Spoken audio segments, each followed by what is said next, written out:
जी धन्यवाद। मैम आप क्या करते हो? धन्यवाद। पहली चीज, और दूसरा कब से मार्केट्स में हो, कैसे निवेशित हो?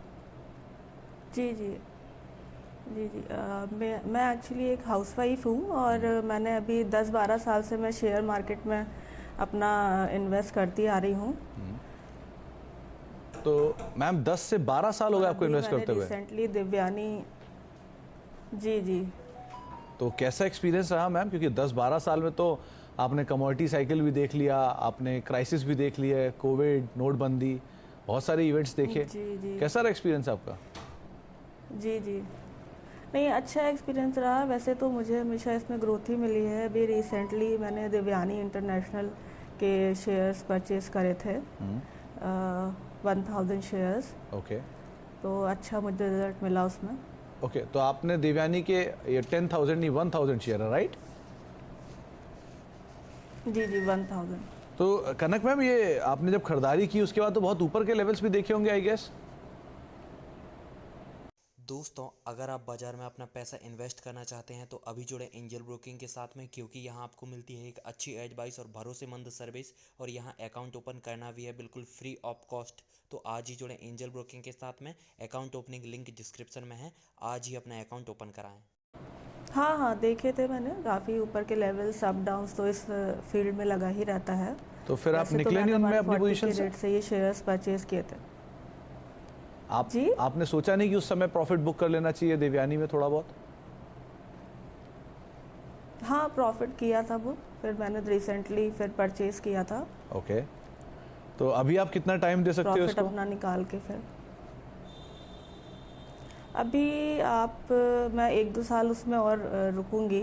ओके। तो अकॉर्डिंग टू मार्केट जैसा होता है।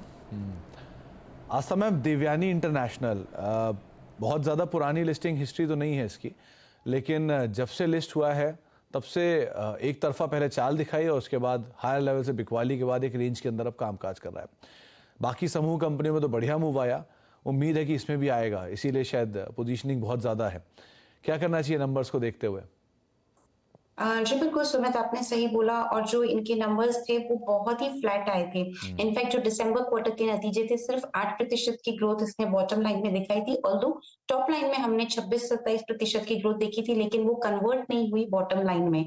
तो वो एक थोड़ा सा इसके लिए डैम्पनर हम कह सकते हैं कि इतने बढ़िया नतीजे नहीं थे। अब अगर मैं चार्ट्स की भी बात करूं तो चार्ट्स में लगातार डाउनसाइड हमें देखने को मिला। अब ये लोअर लेवल से थोड़ा सा कोशिश कर रहा है पुल बैक देने की, लेकिन ये पुल बैक कितना सस्टेनेबल है ये कंफर्म होता है अगर ये 148-150 के जोन के ऊपर चलने लगता है और वहां को क्रॉस करता है। तो मेरे हिसाब से अभी मैम आप पोजीशन होल्ड करिए, क्योंकि कोशिश ये पुल बैक की कर रहा है, लेकिन हमें जो कंफर्मेशन आएगी वो 150 के ऊपर आएगी। तो तब तक बने रहने में कोई दिक्कत नहीं है, मे बी 15-20 दिन या फिर महीना लगे। सो आप होल्ड करेंगे अपनी पोजीशन को, लेकिन एक स्टॉप लॉस के साथ। स्टॉप लॉस 120 का रखिए, थोड़ा सा बड़ा स्टॉप लॉस है, लेकिन पुल बैक करने की कोशिश कर रहा है, तो मुझे लगता है ट्रिगर होने के चांसेस काफी लेस है। पोजीशन में बने रहिए। और इसमें पहले टारगेट्स जो हमें देखने को मिल रहे हैं, मैं थोड़े छोटे टारगेट्स ही दे रही हूँ, 160 और उसके बाद 180 के। आपका तो व्यू काफी लॉन्ग टर्म का है कनक मैम, तो मेरे हिसाब से कोई दिक्कत नहीं है, आप होल्ड कर सकते हैं, लेकिन फिर भी स्टॉप लॉस जरूर लगाइएगा अपनी पोजीशन पे जो आ रहा है 120 के स्तर पर। ओके, तो 120 का एक स्टॉप लॉस आ रहा है कनक मैम, आप अपनी पोजीशन के अंदर बने रह सकते हैं और टाइम फ्रेम दीजिए। ट्रिगर होने के चांसेस कम लग रहे हैं आस्था को, तो आप बने रहें, ज़्यादा बेटर रहेगा। आपका दूसरा सवाल भी था कनक मैम, उस पर भी हम बातचीत करेंगे। हमारे साथ पहले मेघा मैम है, उनसे एक बार चर्चा कर लेते हैं, फिर आपसे हम दोबारा बातचीत करेंगे। मेघा मैम नमस्कार, स्वागत है कार्यक्रम में। कब से निवेशित हो मैम आप मार्केट्स में और क्या करते हो आप? मैं हाउसवाइफ हूँ। मैं 1 साल से मार्केट में इन्वेस्टमेंट कर रही हूँ। ओके। और कैसा रहा आपका 1 साल का एक्सपीरियंस? क्योंकि 1 साल से तो मार्केट बहुत खराब सिचुएशन दिखा रहा है, सो एक्सपीरियंसेस कैसा रहा? थोड़ा मिक्स है। लॉन्ग टर्म में ज्यादा रखा है इसलिए थोड़ा सा ठीक लग रहा है, मतलब बट मिक्स फीलिंग है मतलब। तो आप सारे पोजीशंस लॉन्ग टर्म के लिए लेते हो, कोई इंट्राडे ट्रेडिंग या बीटीएसटी नहीं करते हो? नहीं, बीटीएसटी तो नहीं करती, अभी तो उतना रिस्क लेने का नहीं हुआ है। बट लॉन्ग टर्म में थोड़ा है निवेश। और मैंने एक्चुअली, मेरा सवाल था कि नाल्को लिया था 100 शेयर, ओके, एंड 107.67 पे लिया था मैंने। ओके। तो अभी तो लॉस है, तो मुझे उस मामले में पूछना था कि क्या करना चाहिए। तो मेघा मैम, आपने जो नाल्को की पोजीशन जब भी खरीदी होगी तब से लेकर अब तक डिविडेंड भी तो मिला होगा आपको? डिविडेंड मिला है। हाँ, तो क्योंकि नाल्को एक टाइम पे बहुत अच्छा डिविडेंड यील्ड रखता था, 7-8% का यील्ड था, तो शायद वो आपकी कॉस्ट में कुछ हद तक एडजस्ट भी हो गया होगा। एनीवेज, तो आप कितना समय और देना चाहते हो इसको?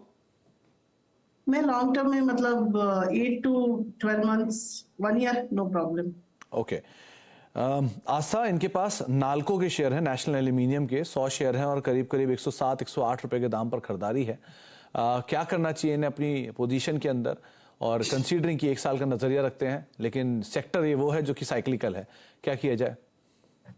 साइक्लिकल सेक्टर है और केपेक्स की रिक्वायरमेंट और कॉस्ट को लेके कुछ इश्यूज है कंपनी के साथ, तो आगे जाते हुए मुझे लगता है कि थोड़ा सा कंपनी को हो सकता है कि फाइनेंशियल परफॉर्मेंस अच्छी दिखाने में थोड़ा समय लगे, क्योंकि मुझे लगता है कि थोड़े यहाँ पे एक्सपेंशन भी चल रहे हैं, तो ये सब चीजें जब पूरी होंगी तभी जाके कंपनी कुछ अच्छा यहाँ पे अच्छी पोजिशन फाइनेंशियली दिखा पाएगी। लेकिन अभी चार्ट्स की जो पोजिशन आ रही है वो थोड़ी सी वीक है। देखिए सुमित, काफी ऊपर के स्तरों पर इन्होंने खरीदारी की है, तो हम निकलने को नहीं बोल सकते क्योंकि बहुत बड़ा लॉस होगा। सो लॉन्ग टर्म, और वैसे भी ये लॉन्ग टर्म के लिए ही अपना व्यू रखते हैं, तो बने रहना है, लेकिन स्ट्रिक्ट स्टॉप लॉस रखेंगे 65 के स्तर पे।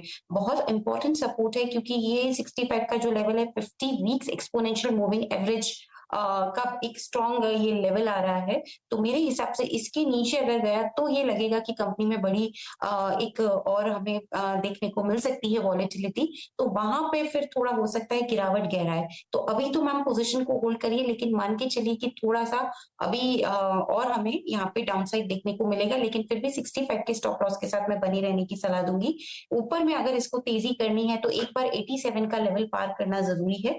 87 के ऊपर गया तो मुझे लगता है फिर अच्छी यहाँ पे तेजी आएगी जो लौटेगी, और 100 तक के भी लेवल्स हमें काउंटर पे दिखाएगी। लॉन्ग टर्म के लिए बने रहने की सलाह है, लेकिन स्ट्रिक्ट स्टॉप लॉस के साथ, जो कि आ रहा है 65 के स्तर पर।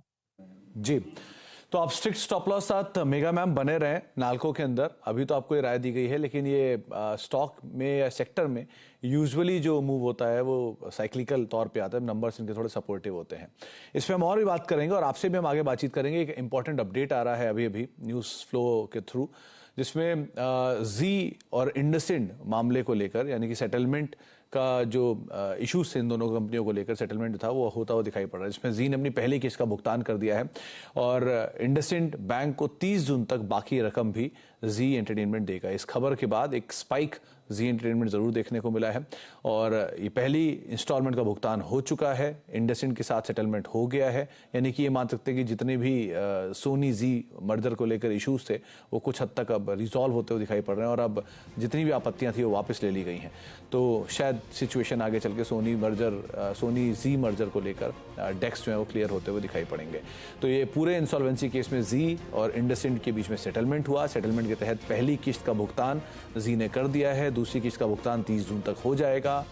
इंडसइंड ने अपना जो आपत्ति जताया था उसको वापस ले लिया है और 30 जून तक बाकी रकम मिलने के बाद ये जो डिटेल्स हैं वो कुछ हद तक आगे चल के इन दोनों कंपनियों यानी सोनी जी के मर्जर को लेकर जो इश्यूज थे उनको रिजॉल्व करते हुए दिखाई पड़ रहे हैं। रिएक्शन स्टॉक ने दिया एक स्पाइक और उसके बाद वापस फ्लैटिश टोन पे ही स्टॉक अभी कामकाज करते हुए 2.5-3% के आसपास की बढ़त यहाँ पर देखने को मिल रही है। आस्था मैम, जी एंटरटेनमेंट चार्ट्स में कुछ दिख रहा है क्या इसके? जी बिल्कुल, आज तो अभी इस न्यूज के बाद तो हमने देखा है लगभग 2% की तेजी ये दिखा रहा है, और इनफैक्ट चार्ट्स में भी कोशिश हो रही है तेजी की तरफ जाने की। लास्ट कुछ हफ्तों से अगर देखेंगे सुमित, तो 175 से 220 के बीच में ही ये घूम रहा है। मेरे हिसाब से अगर ये हफ्ते का क्लोज इसने 220 के ऊपर कर दिया, जिसके की चांसेस भी लगते हैं, तो मुझे लगता है फिर एक तेजी लौटेगी। तो डेफिनेटली यहाँ पे चार्ट सपोर्ट देने की कोशिश कर रहे हैं, लेकिन अगर नई खरीद किसी को करनी है तो ये हफ्ते का क्लोज 220 के ऊपर होता है, उसके ऊपर ही करें। मेरे हिसाब से वहां पे ज्यादा कन्विक्शन आता है और उसके बाद फिर ऊपर के लेवल्स हमें 240-44 तक देखने को मिल सकते हैं। तो जी एंटरटेनमेंट पर आस्था मैम अपनी राय देते हुए, लेकिन न्यूज फ्लोज का पॉजिटिव इंपैक्ट स्टॉक में सो फार देखने को मिल रहा है।